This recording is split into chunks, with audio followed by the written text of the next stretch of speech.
Headquarters, and this morning we're unveiling the results of our exclusive new poll of Indiana voters. It takes a look at everything from the presidential race to the race for governor. In Focus anchor Dan Spieler has a closer look. Ahead of this year's presidential election and several key races here in Indiana, our poll conducted by Emerson College and The Hill offers an early glimpse into the minds of Hoosier voters. Among the issues most important to Hoosiers, nearly 44% said it was the economy, 9% said education, with 8% saying housing affordability was most important, followed closely by abortion access, immigration, and threats to democracy. As for how motivated respondents were to vote this year, more than 96% said they were either extremely or very motivated. So let's look at the numbers. In the presidential race, nearly 57% of likely Indiana voters said they planned to vote for former President Donald Trump. Good evening, Hi, Willie. future President Trump.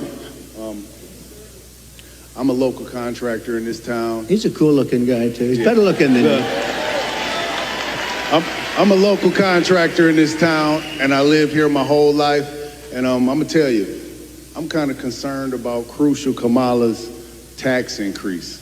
Can you outline for the people what you plan on doing about taxes? Great. It's a great question. Look, she's going to double up your taxes. She wants to terminate the Trump tax cut. Just that is going to lift up your taxes by 44%. Just that one move.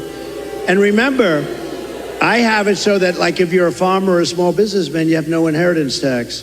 They're going to give that up. They're going to give everything. You know, a lot of people don't realize, a lot of people didn't talk about it, but if you have a small business, if you have a farm someplace, a lot of farmers, they have beautiful land, but they don't have the cash, and they leave it to their children, and they're so proud of their children, and the children end up going bankrupt because they have to borrow money to pay off the estate tax. There is no estate tax. And that's something that nobody even talks about, but that's saved a lot of families from having to sell their farm or losing their farm. But she's got one thing that's incredible, an unrealized capital gain tax.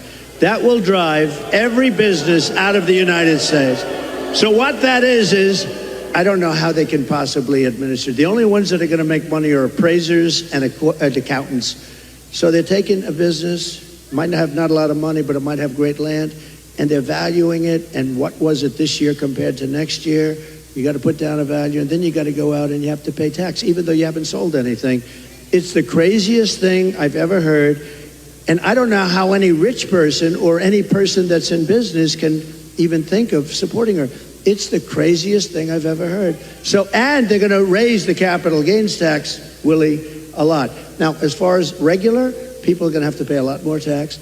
Your taxes, she said, 70 to 80%. Some people will pay 70, 80%. You have to understand, a lot of these people are international business people. A lot of these companies are international. They don't care if they're here or someplace else.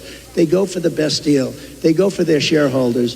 If they raise the taxes like that, they go to other countries. You know who got a lot of our companies is Ireland. Years ago, they took our pharmaceutical industry because they gave them a better deal. They will leave our country. They will leave all those jobs that we created. And I want people to pay fair taxes and all of that.